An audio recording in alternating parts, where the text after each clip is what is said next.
how to be happy or how to have an happy life. Only two things you got to know for that: self-awareness and self-acceptance. Self-awareness is like, hey, what's my limit, what my strength, what's my weaknesses are, what I'm good at, what I'm not good at, and that's self-awareness. And then the second part is like accepting you are as you are. I think the biggest problem is this: the self-awareness piece. A lot of us are a little bit aware of it, or a lot aware of it. People like me are in between, or else somewhere I'm not really aware of myself. But the biggest thing is self-accepting myself as I am is where the trouble comes in. That's primarily because, like, even though we know our limitations, we are always jealous.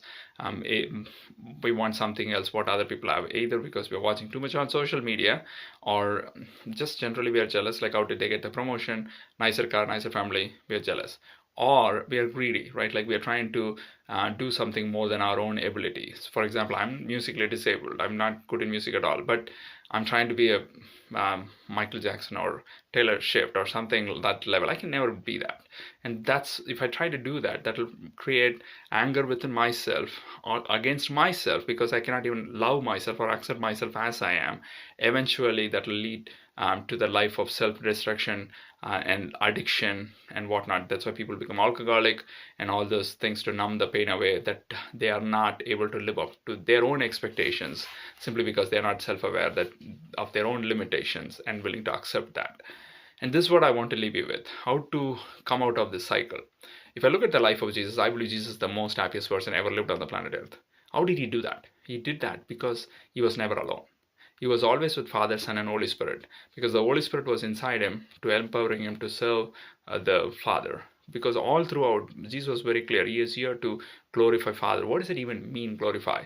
Glorify mean serving other person, others' deal, other than your deal, rather than being self-centered, always about yourself. You are letting go of yourself so that you can serve another person. You are trying to deny your pleasure so that you can give the best of yourself for the others. And that's what Jesus did with his life for the Father. In the same way, you and me can be happy today if you let Jesus serve us by serving other people around us. Then we will be able to be happy. And that's where the self-awareness comes in. And that is the only way where you can accept yourself as you are.